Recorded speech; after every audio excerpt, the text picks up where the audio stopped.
ఆ నీళ్లు కూడా లేవు.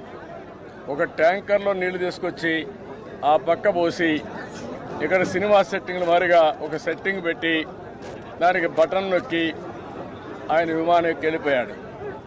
అంటే పెద్ద హీరో మాదిరిగా ఆ నీళ్లన్నీ వదిలిపెడితే ఆ నీళ్లు రాలేదు. నెక్స్ట్ డే మార్నింగ్ మా వాళ్ళందరూ చూశారు, ఇదేంట్రా ఇంత మోసం చేశాడని. నేరుగా వచ్చారు ఇక్కడికి. నేరుగా వస్తే నీళ్లు ఇంకిపోయినాయి. ఉదయానికి ఎక్కడ నీళ్లు లేవు. ఈ కాలువల్లో మా వాళ్ళు డెమాన్స్ట్రేషన్ చేశారు, వీడియోలు తీశారు, సెల్ఫీలు తీశారు, మొత్తం ఎక్స్పోజ్ చేశారు. దాంతో ముఖ్యమంత్రి చేసిన పని అంటే ఆ రోజు సాయంత్రమే ఎంత దుర్మార్గుడు అంటే ఆయన వెళ్ళాడు, ఆఫీసర్లు గేట్లు కూడా తీసుకొని వెళ్తున్నారు. అంటే రెంట్కి తీసుకొచ్చారు సినిమాల సెట్టింగ్స్ వారిగా.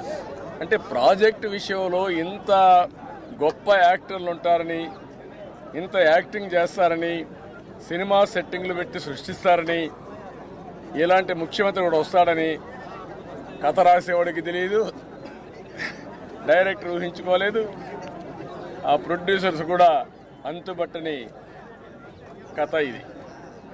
అడ్డంగా దొరికాడు. ఆ రోజు ఇక్కడ ఒక హెలికాప్టర్ హెలిప్యాడ్, మళ్ళా అక్కడ శాంతిపురం పక్కన ఆడొక హెలిప్యాడ్. ఈ మహానుభావుడు భూమి మీద కుప్పం భూమి మీద నడిస్తే ఆయన అరిగిపోతాడు. లేకపోతే ఇది పాపం ల్యాండ్, ఆయన పుణ్యాత్ముడు గారు దేవుడు వచ్చాడు కాబట్టి ఇక్కడ ఎక్కడ ఉండకూడదు అనమాట. ఇక్కడ దిగి ఆడ వరకు మళ్ళీ హెలికాప్టర్లు వెళ్ళి ఆడ ఒక మీటింగ్ అడ్రస్ చేసి దానికి మొత్తం బస్సులన్నీ ఆర్టీసీ బస్సులు, ప్రైవేట్ బస్సులు, స్కూల్స్ బంద్ అన్నీ చేసి ఈయన చేసిన ఘనకార్యానికి ఇక్కడి నుంచి మళ్ళా వెళ్ళి నన్ను ఓడిస్తానంట. అంటే ఏంటి ఆ అఘాయిత్యాలేంటి, ఈ ప్రవర్తన ఏంటి, ఎంత జుగుప్సగా ఉంది. చీకొడతారు పబ్లిక్, అసహించుకుంటారని ఇంగిత జ్ఞానం కూడా లేకుండా ఎలాంటి డ్రామాలు ఆడారు. మొత్తం డ్రామాలే ఆడుతున్నాడు ఈ ముఖ్యమంత్రి. ఈ డ్రామా కంపెనీ 5 ఏళ్లు నడిపారు. ఇప్పుడు డ్రామా కంపెనీ మూసేసే పరిస్థితికి వచ్చారు.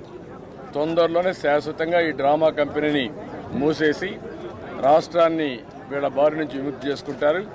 అందుకే నేను ఇక్కడ చూపించాలని వచ్చాను. రేపు ఎల్లుండి వస్తానంట మళ్ళా కుప్పానికి. ఏ ముఖం పెట్టుకొని వస్తాడో నాకైతే అర్థం కావడంలా. ఇప్పుడంతా బస్సు యాత్రలో వస్తాడంట, ఇప్పుడు విమానయాత్రలు తిరిగాడు. ఎక్కడ హెలికాప్టర్స్ అక్కడ కిందనంతా చెట్లు కూడా వేశారు. ఆయన హెలికాప్టర్లు దిగితే రోడ్లన్నీ బంద్ చేశారు, స్కూల్స్ బంద్ చేశారు.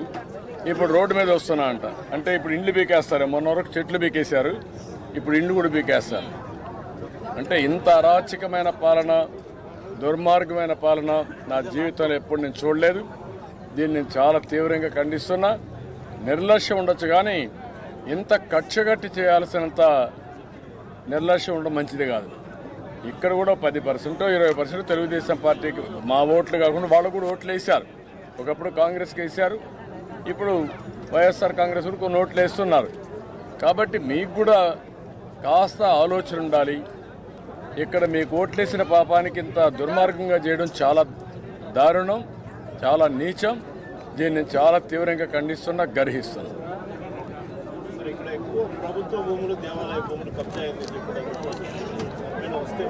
నేనేమంటానంటే, మీరు జరగని అరాచకం రాష్ట్రంలో ఏముంది? ఒక దుర్మార్గుడి చేతల్లో టెక్నాలజీగా ఉంటే ఆపరేట్ చేయడం చాలా ఈజీ. ఇక్కడ బ్లాటెంట్గా వచ్చి గేట్ పెట్టి సినిమా సెట్టింగ్ పెట్టి ఆయన లేచిపోతానే గేట్ తీసుకెళ్ళిపోయారంటే ఒత్తి బటన్ నొక్కేసి కింద నేను చూసిన సీలు మట్టి ఉంటుంది, అది కూడా కొట్టుకోవాలా, అది కూడా కరగలా. మీరు పోయి చూడండి, అది కూడా కరగకుండా నీళ్ళు వదిలిపెట్టారు. అంటే ఎంత గొప్పవాళ్ళు, ఎంత విద్య నాకు అర్థం కాదు. ట్యాంకర్లో నీళ్ళు, అదే చెప్పేది, ట్యాంకర్లో నీళ్లు పెట్టారు. అదే మరిగా మీరు చెప్పినట్టు ఒక ప్రాబ్లం ఉంది. ఆ టెక్నాలజీ దుర్మార్గుల చేతుల్లో ఉంటే అందరు ఆస్తులు మార్చేస్తారు. ఇష్టం ఉంటే పేర్లే మార్చేస్తారు. లేకుంటే 21A కింద పెట్టి గవర్నమెంట్ భూమి అంటే వాళ్ళు భయపడిపోయి ఇచ్చేస్తారు. డీకేటీ పట్టాలు కొట్టేస్తున్నారు, ఒరిజినల్ పట్టాలు కొట్టేస్తున్నారు, దేవస్థానం భూములు కొట్టేస్తున్నారు. కొన్ని వందల మంది, వేల మంది వైఎస్ఆర్ కాంగ్రెస్ నాయకులకు బలైపోతున్నారు. ఈరోజు నేను చూశారు సుబ్బారావు ఒంటిమిట్టలో నేను ముఖ్యమంత్రిగా ఉన్నప్పుడు ఒంటిమిట్టని రామాలయం బాగా డెవలప్ చేశాం. ఆ కాటేజెస్ అన్నీ కట్టాం, టీటీడీ అడాప్ట్ చేసుకున్నాం. దాంతో ఏమైందంటే వాల్యూ పెరిగింది, ఒక గ్రోత్ సెంటర్గా తయారైంది. అక్కడ ఆ భూమి కొట్టేయడానికి వైఎస్ఆర్ కాంగ్రెస్ నాయకులు మొత్తం కొట్టేస్తే ఏం చేయాలనో దిక్కు తెలియకుండా అందరి దగ్గర తిరిగిన తర్వాత అతను రైలు కింద పడిపోయి చనిపోయాడు. ఇంట్లో భార్య కూతురు విషం తాగి చనిపోయారు. Can you imagine? It is only beginning. అందరి బ్రతుకులిట్నే ఉన్నాయి. మమ్మల్ని వేధించారు, మీడియాను వేధించారు, లేకపోతే లీడర్స్ వేధించారు, శ్రీనివాసులు అంటూ జైల్లో పెట్టారు, అన్నీ చేశారు. ఇప్పుడు ఏం జరగబోతుంది? నెక్స్ట్ ఆస్తులన్నీ రాయించేసుకుంటున్నారు. మన రికార్డుకు ఎవడో టైటిల్ ఇవ్వాలి కదా, ఆ టైటిల్ గవర్నమెంట్ మెయింటైన్ చేయాలి కదా. ఆ మెయింటైన్ చేసే రికార్డులే తారుమారు చేస్తే బ్రిటిష్ వాళ్ళు మీరు ఒకసారి గుర్తుపెట్టుకోవాల్సింది, చాలా పగడ్బందీ సిస్టమ్ ఉంది ఆంధ్రప్రదేశ్లో. ఆ సిస్టమ్ జమాబందీ, విలేజ్లో కరణం, విలేజ్లో మున్సిప్, రికార్డులు మెయింటైన్ చేయడం, ఆ నెంబర్ స్టోన్స్ అన్ని వేయడం, ఎప్పటికప్పుడు సబ్ డివిజన్ చేయడం, చేసిన తర్వాత జమాబందీ రోజున మళ్ళా మీ రిసిప్ట్ మీకు ఇవ్వడం, అదే పెద్ద వేడుకగా చేశారు. తర్వాత టెక్నాలజీ వచ్చింది, పుస్తకాలు వచ్చాయి. వేరే రాష్ట్రాల కంటే ఆంధ్రప్రదేశ్ రాష్ట్రంలో పగడ్బందీగా ఈ రికార్డ్స్ ఉన్నాయి, థ్యాంక్స్ టు బ్రిటిష్ గవర్నమెంట్. హైదరాబాద్లో నేను ముఖ్యమంత్రిగా ఉన్నాను సమైక్య ఆంధ్రప్రదేశ్లో. హైదరాబాద్లో నవాబ్ కాలంలో నిజాం పీరియడ్లో ల్యాండ్ రికార్డులు సరిగా ఉండవు.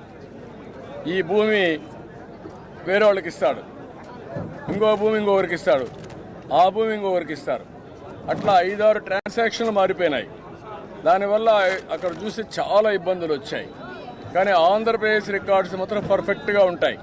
నేను హైదరాబాద్లో మీరు చూస్తే నేను ముఖ్యమంత్రి అయిన తర్వాత నేను హైదరాబాద్లో ముఖ్యమంత్రిగా ఉన్నప్పుడు మీరు చూస్తే నేను అన్ని భూములకు బోర్డులు పెట్టేవాడిని. అప్పుడు బన్వర్లలో కలెక్టర్ ఉండే, అతను ఏం చేసేవాడంటే this belongs to government land, any trespass will be punished serious అని బోర్డులు పెట్టాం. రెండో రూల్ పెట్టే, అప్పుడు మీకు ఐడియా ఉందో లేదు, నేను పెట్టిన రూలు ఎంఆర్ఓ ట్రాన్స్ఫర్ అయితే ఎంఆర్ఓ ఫిజికల్ హ్యాండ్ ఓవర్ చేసిన తర్వాత భూములు అతను రిలీవ్ కావాలి. అప్పటి అంత పగడ్బందీగా మెయింటైన్ చేస్తాం. ఈరోజు హైదరాబాద్ డెవలప్మెంట్ మొత్తం అయిందంటే ఇలాంటి ల్యాండ్ చాలా ఉంది. ఆ రోజు బైఫర్కేషన్ అప్పుడు కూడా కొంతమంది పాకిస్తాన్కి వెళ్ళిపోయారు, వాళ్ళ భూములు ఉన్నాయి, నిజాం భూములు ఉన్నాయి, అవి తీసుకొని డెవలప్ చేశాం. ఇక్కడ రికార్డ్స్ అనేటి బ్రిటిష్ పీరియడ్లో ఒక్క ఎకరా కానీ ఒక్క ఇంచు కానీ తప్పు ఉండదు. నేను చిన్నప్పుడు చూశాను జమాబంద్ అంటే ఒక నెల పండగ, కర్ణాలు వాళ్ళంతా ఊరికి వస్తారు, వాళ్ళు రికార్డులు ఎస్టాబ్లిష్ చేస్తారు, అక్కడి నుంచి రికార్డు మనకి రిసీప్ట్లు ఇస్తారు, మళ్ళీ వాళ్ళు పోయి మండల హెడ్ క్వార్టర్లో తాలూకా హెడ్ క్వార్టర్లో కూర్చుంటారు, రికార్డ్స్ ఎస్టాబ్లిష్ చేస్తారు, డిక్లేర్ చేస్తారు. ఎన్నికల్లో ఫలితాలు ఎట్లా డిక్లేర్ చేస్తారు 5 ఏళ్లకు జమాబందీలో డిక్లేర్ చేసేవాళ్ళు. అలాంటి రికార్డ్స్ అన్ని ఇతని పెద్ద మనిషి వచ్చి నెమ్మల రాళ్ళు వేసేసాడు ఆయన ఫోటో పెట్టి. ఇప్పుడు అన్నీ తీసేయాలి పోలీసులు, ఎందుకంటే ఎవరి ఫోటో ఉండడానికి వీల్లేదు కదా. ఎట్లుంటాయి నెంబర్ రాళ్ళ పైన, పట్టాదారు పాస్బుక్ల పైన నీ పేరు నీ ఫోటో ఎట్లుంటుంది, సర్టిఫికెట్స్ పైన మీ ఫోటోలు ఎట్లుంటాయి. ఎక్కడ పబ్లిక్ ప్లేస్లో ఉండకూడదనుకున్నప్పుడు ఇవన్నీ ఎట్ట పెడతారు అంటే ఒక తుగ్లక్ పరిపాలనని మరిపించే విధంగా ప్రజాధనాన్ని, ట్యాక్స్ పేయర్స్ మనీని ఎంత దుర్వినియోగం చేశాడో ఇవన్నీ ఉదాహరణలు. అందుకే నేను కోరేది ప్రజా కోర్టులు ఇలాంటి దుర్మార్గాన్ని శిక్షించాలి. That is none of his business. నువ్వు కట్టిన ట్యాక్స్, నేను కట్టిన ట్యాక్స్, వీళ్ళు కట్టిన ట్యాక్స్, పేదవాళ్ళు కట్టిన ట్యాక్స్, ఆ ట్యాక్స్ డబ్బులు తీసుకుపోయి ఇంత దుర్వినియోగం చేయడం అనేది అధికార దుర్వినియోగం. ఇది పరాకాష్ట. అలాంటి వ్యక్తులకి శిక్ష పడాలి చట్టపరంగా. రెండోది ప్రజా కోర్టులు కూడా శిక్షించాల్సిన అవసరం ఉంది. ఆ విషయం నేను చాలా స్పష్టంగా చెప్తాను.